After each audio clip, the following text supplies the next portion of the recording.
आपके जीवन में भी ऐसा समय चल रहा है जब बिना किसी बड़ी गलती के भी आप बार बार टूट रहे हैं। जब सब कुछ होते हुए भी मन में एक खालीपन बस गया है। जब रात के सन्नाटे में आंखें बंद करते ही दिल भारी होने लगता है। तो आज आप यह कथा संयोग से नहीं सुन रहे। यह कथा आपको किसी लिंक, किसी सुझाव या किसी शब्द ने नहीं, बल्कि महादेव ने स्वयं यहाँ तक पहुँचाया है। क्योंकि यह कथा उनके लिए ही है जिनकी परीक्षा महादेव चुपचाप ले रहे होते हैं। बिना बताए, बिना समझाए, बस देखते हुए कहते हैं कि दुनिया में भगवान को मानने वाले बहुत होते हैं, लेकिन भगवान पर भरोसा करने वाले बहुत कम। कुछ लोग तब पूजा करते हैं जब सब कुछ ठीक होता है, और कुछ लोग जब जब सब कुछ उनका टूट चुका होता है। लेकिन महादेव दूसरे वाले लोगों के साथ और भी करीब होते हैं, क्योंकि वे जानते हैं कि जो इंसान टूटने के बाद भी किसी को दोष नहीं देता, वही सच्ची भक्ति के योग्य होता है। यह कथा उसी इंसान की है जिसके जीवन में न कोई बहुत बड़ा पाप था और न ही कोई बड़ा अपराध, फिर भी जिसका जीवन दुखों से भरा हुआ था। बहुत पुराने समय की बात है। पहाड़ों और जंगल के बीच बसा एक छोटा सा गांव था। न बहुत अमीर न बहुत गरीब। वहाँ की सुबह शांत थी और रातें सन्नाटे से भरी थी। उसी गांव में एक व्यक्ति रहता था जिसका नाम था माधव। माधव बाहर से देखने पर उसका जीवन सामान्य लगता था। छोटा सा घर, मेहनत की कमाई और 2 वक्त की रोटी। लेकिन माधव के भीतर एक ऐसा खालीपन था जिसे कोई देख नहीं सकता था। माधव ईमानदार था, मेहनती था, किसी का हक नहीं मारता था। फिर भी उसके जीवन में सुख नहीं टिकता था। जब पैसा आता, उसी समय कोई न कोई बीमारी घर में दस्तक दे देती थी। जब हालत संभलने लगते, मन पर कोई अजीब सी बेचैनी छा जाती। सबसे ज़्यादा उसे यह बात तोड़ती थी कि उसने कभी किसी का बुरा नहीं चाहा, फिर भी जीवन उसके साथ इतना कठोर क्यों था। वह भीतर ही भीतर रोज़ यही सवाल करता था, लेकिन किसी से कहता नहीं था। वह सोमवार माधव शिव मंदिर जाता। न कोई बड़ी पूजा, न कोई दिखावा, बस एक लोटा जल, 2 बिल्वपत्र और आंखों में ढेर सारी खामोशी। वह महादेव से कभी धन नहीं मांगता था, कभी सुख नहीं मांगता था। बस मन ही मन इतना कहता था, हे भोलेनाथ, अगर मुझसे कोई भूल हो गई हो तो सज़ा दे दो, लेकिन यूँ बिना वजह मत तोड़ो। पर जैसे जैसे समय बीतता गया, परेशानियाँ कम होने की वजह और भी गहरी होती गई। एक सोमवार ऐसा आया जब माधव मंदिर ही नहीं गया। उस दिन वह शरीर से नहीं, मन से बहुत थक चुका था। पहली बार उसके भीतर यह सवाल उठा कि क्या सच में कोई ऊपर देख रहा है। उसी रात उसने भारी मन से आंखें बंद की और पहली बार महादेव से नाराज़ होकर सोया। और उसी रात उसका जीवन एक मोड़ पर आ गया। उसने सपना देखा, चारों ओर धुआं था, सन्नाटा था और बीच में एक साधु बैठा था। साधु की जटा बिखरी हुई, शरीर पर भस्म और आंखों में ऐसी शांति जिसे देखकर डर भी लगता था और सुकून भी। साधु ने उसे देखा और बहुत शांत स्वर में कहा, अगर दुख से बचना चाहते हो तो कल सूर्योदय से पहले मुझसे शमशान में आकर मिलो। इतना कहकर वह साधु अदृश्य हो गया। उसी दिन माधव की नींद खुली। दिल तेज धड़क रहा था, लेकिन भीतर कहीं एक अजीब सा खिंचाव लगने लगा था। अगली सुबह माधव डरते डरते श्मशान घाट पहुंच गया। चारों ओर सन्नाटा, राख और ठंडी हवा। वही बाजू में साधु बैठा था। साधु ने उसे अपने पास बैठने का इशारा किया। दोनों बहुत देर तक चुप बैठे रहे। फिर साधु ने कहा, तुम जानते हो सबसे ज़्यादा दुखी इंसान कौन होता है? माधव चुप रहा, कुछ नहीं बोला। फिर साधु बोला, जो सहता है वही, लेकिन सवाल नहीं करता। और ऐसे ही लोग महादेव की परीक्षा में पास होते हैं। माधव उनकी ही परीक्षा ले लेते हैं। माधव की आंखों से आंसू बहने लगे। उसने कांपती आवाज़ में कहा, अगर यह परीक्षा है तो बहुत कठिन है। साधु हल्का सा मुस्कुराया। उसी क्षण बहुत हवा तेज चली, राख उड़ने लगी और उसी राख में साधु धीरे धीरे उसकी आंखों के सामने गायब हो गया। माधव वही बैठा रह गया, डरा हुआ लेकिन भीतर से हल्का। उस दिन के बाद माधव की परेशानियां तुरंत नहीं खत्म हुई, लेकिन उसका डर खत्म हो गया। वह समझ चुका था कि महादेव देख रहे हैं। अब वह फिर से सोमवार मंदिर जाने लगा, लेकिन अब उसकी मन में कोई शिकायत नहीं थी।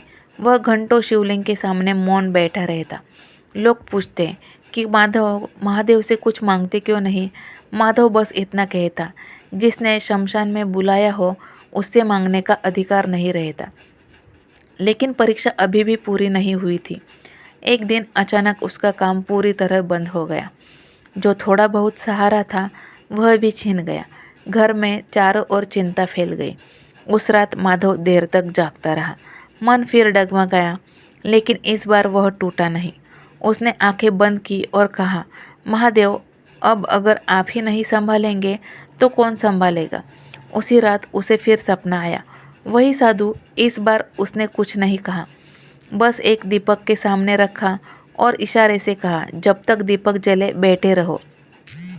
हवा तेज चल रही थी, अंधेरा था, लेकिन दीपक बुझ नहीं रहा था। तभी नींद खुल गई। माधव का मन असाधारण रूप से शांत था। अगले दिन एक ऐसी घटना घटी जिसने उसके विश्वास को और गहरा कर दिया। जिस व्यक्ति से उसने कभी मदद की उम्मीद नहीं की थी, वही व्यक्ति अचानक उसके घर आया और बिना किसी स्वार्थ के उसने माधव की सहायता कर दी। माधव की आंखें भर आई। अब वह समझ गया था कि माधव अपने हाथ से नहीं, इंसानों के दिल से काम करते हैं। धीरे धीरे माधव के जीवन में भी छोटे छोटे बदलाव आने लगे। बहुत बड़े नहीं, लेकिन इतने कि सांस ली जा सके। सबसे बड़ा बदलाव यह था कि माधव अब डरता नहीं था। वह जान चुका था कि जो भी हो रहा है वह उसे तोड़ने के नहीं बल्कि उसे तैयार करने के लिए हो रहा है। उसके भीतर एक मौन जन्म ले चुका था, भारी, गहरा और स्थिर। कई महीनों बाद माधव फिर उसी श्मशान पहुंचा। इस बार डर के साथ नहीं, कृतज्ञता के साथ। वह वही बैठा गया और बहुत धीरे से बोला, जिस दिन आपने मुझे यहाँ बुलाया था मैं खुद से भरा हुआ था। आज खाली हूँ। अब आप रह सकते हैं। हवा चली, पेड़ों की पत्तियाँ हिली और उसके भीतर एक ऐसा सुकून उतरा जिसे शब्दों में बांधना असंभव है। उसे समझ गया कि महादेव कभी सीधे वरदान नहीं देते। वे पहले इंसान को इस योग्य बनाते हैं कि वह वरदान संभाल भी सकेगा या नहीं। शमशान घाट से लौटने के बाद माधव का जीवन बाहर से देखने पर अभी साधारण ही था, लेकिन उसके भीतर कुछ ऐसा बदल चुका था जिसे कोई शब्दों में नहीं बांध सकता था। वह अब पहले भी चलता था, बोलता था, काम करता था, लेकिन अब उस हर कदम में एक ठहराव था। हर सांस में एक स्वीकृति थी, जैसे उसके जीवन से लड़ना छोड़ दिया हो और जीवन ने उसे तोड़ना छोड़ दिया हो। महादेव ने उसकी परिस्थितियाँ तुरंत नहीं बदली, लेकिन उसके भीतर का इंसान पूरी तरह बदल दिया था और यही सबसे बड़ा चमत्कार था। गांव के लोग धीरे धीरे यह महसूस करने लगे कि माधव अब पहले जैसा नहीं रहा। पहले वह चुप रहता था क्योंकि वह दुखी था। अब वह चुप रहता है क्योंकि वह अब अंदर से भरा हुआ था। लोग अपने दुख लेकर उसके पास आने लगे। कोई बीमारी से परेशान था, कोई कर्ज से, कोई रिश्तों की उलझन से। माधव किसी से कोई ना कोई उपदेश नहीं देता था। वह बस इतना कहता और उनकी बात सुनता और आंखें बंद करता और मन ही मन महादेव का स्मरण करता रहता। आश्चर्य की बात यह थी कि लोग उसके पास से हल्के होकर लौटते थे, जैसे कोई बड़ा बोझ वही छोड़ गए हो। एक दिन गांव की ही स्त्री अपने बेटे को लेकर आई। बालक बहुत समय से बीमार था। दवाइयाँ की, वैद्य की, पूजा की, सब कुछ हो चुका था, लेकिन उससे उसका कुछ लाभ नहीं हुआ। उसके बेटे को कुछ भी ठीक नहीं लगता था। स्त्री रोते हुए बोली, माधव, लोग कहते हैं कि तुझे कुछ शक्ति मिल गई है। अगर सच में तुझे शक्ति मिल गई है तो मेरे बेटे को जल्दी से बचा ले। माधव घबरा गया। उसने तुरंत मना किया, मैं कुछ नहीं हूँ। उसने कहा, मैं तो खुद महादेव की दया पर जी रहा हूँ। लेकिन उस रात वह सो नहीं सका। उसे लगा जैसे महादेव ही उसे देख रहे हो, परख रहे हो। उसी रात सपना फिर आया। वही साधु। इस बार वह श्मशान में नहीं बल्कि एक शांत नदी के किनारे खड़ा था। उसने कहा, जब कोई तुम्हें शक्ति समझे उसी दिन सबसे ज़्यादा सावधान रहना। शक्ति तुम्हें नहीं मिली, तुम्हारे माध्यम से बह रही है। माधव की नींद खुल गई। उसके भीतर डर भी था और एक अजीब सा विश्वास भी। अगले दिन वह स्त्री फिर आई। माधव ने कुछ नहीं किया, न मंत्र न पूजा पाठ, बस उस बच्चे के सिर पर हाथ रखा और मन ही मन इतना कहा, महादेव अगर आपकी इच्छा हो तो इसे बचा लीजिए। कुछ ही दिनों में बच्चे की हालत सुधरने लगी। डॉक्टर भी हैरान थे। गांव में बातें फैलने लगी, लेकिन माधव भीतर से काँप रहा था। उसे डर था कि कहीं यह सब अहंकार न बन जाए। उसने फिर से श्मशान जाना शुरू कर दिया। अब वहाँ उसे डर नहीं लगता था। वह घंटों तक राख के बीच बैठा रहता, आंखें बंद कर देता बिना किसी प्रार्थना के। एक रात, बहुत गहरी रात में, जब चांद भी बादलों में छिपा हुआ था, उसने भीतर से एक आवाज़ सुनी। कोई शब्द नहीं था, बस एक भाव, जो मुझे पा लेता है वह खुद को खो देता है। उस दिन माधव बहुत रोया, पहली बार दुख से नहीं बल्कि कृतज्ञता से।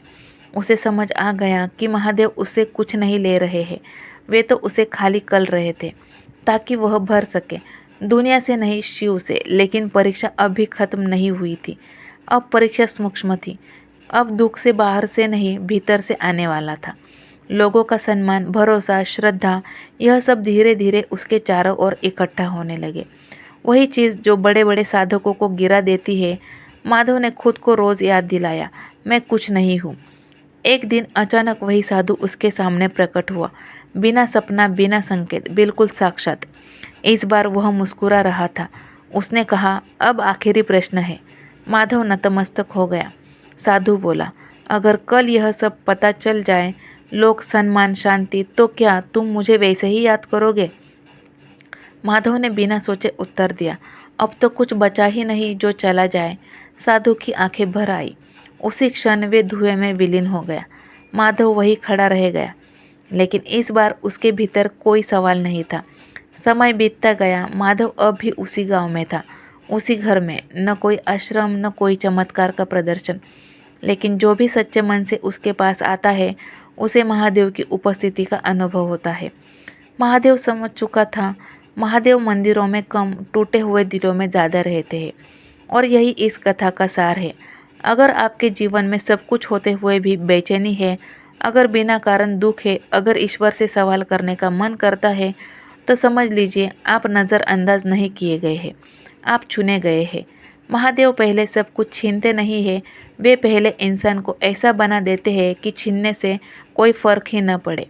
समय के साथ माधव का नाम भी गांव की सीमाओं से बाहर नहीं गया, और ये वही सबसे बड़ी कृपा थी, क्योंकि महादेव ने उसे प्रसिद्ध नहीं बनाया था, उन्होंने उसे स्थिर बनाया था।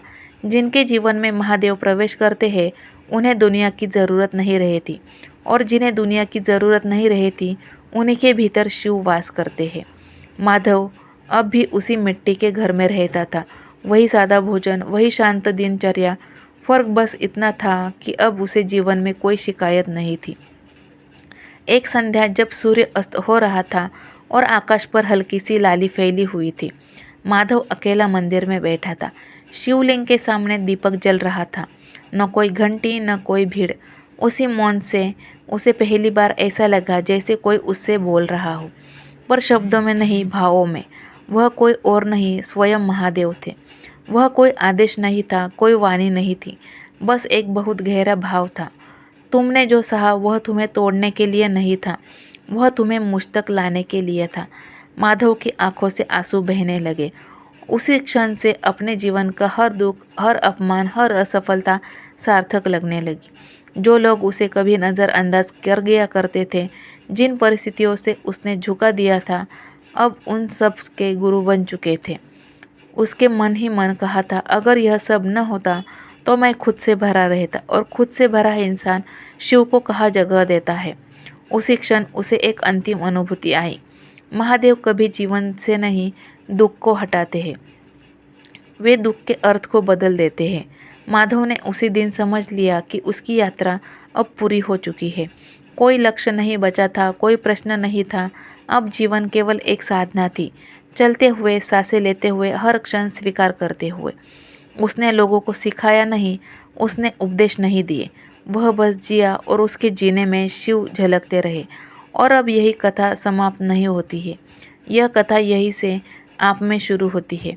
अगर आप भी यह कथा सुनते हुए किसी क्षण चुप हो गए थे, अगर किसी पंक्ति ने आपके सीने को भारी कर दिया था, अगर आपको लगा कि यह कहानी कहीं ना कहीं आपकी ही है तो समझ लीजिए महादेव आपसे ही बातें कर रहे हैं। यह कथा किसी चमत्कार की नहीं है, यह कथा धैर्य की है। यह कथा उस विश्वास की है जो तब भी बना रहता है जब भगवान चुप रहते हैं। अगर आप सोचते हैं कि आपकी प्रार्थनाएं अनसुनी हो रही है, अगर आपको लगता है कि महादेव दूर है, तो याद रखिए महादेव कभी दूर नहीं होते। वे बस तब सबसे पास होते हैं जब इंसान बिल्कुल अकेला होता है। अगर सोमवार को यह कथा सुनना कोई संयोग नहीं है, यह महादेव का संकेत है। जो टूट रहा है वह खत्म नहीं हो रहा, वह बन रहा है। अपनी आंखें बंद कीजिए और एक गहरी सांस लीजिए और मन ही मन इतना कहिए, महादेव अब जो भी हो आपकी इच्छा से हो, क्योंकि जिसने शिव को स्वीकार कर लिया हो उसे फिर किसी डर की कोई आवश्यकता नहीं रहती। अब माधव कुछ भी सहने के लिए तैयार था। अब वह महादेव की शरण में आ चुका था। दोस्तों, आपको ये कहानी पसंद आई हो और अगर आप ऐसी कहानी सुनना पसंद करते हो तो जल्दी से जल्दी इस चैनल को सब्सक्राइब कर लीजिए।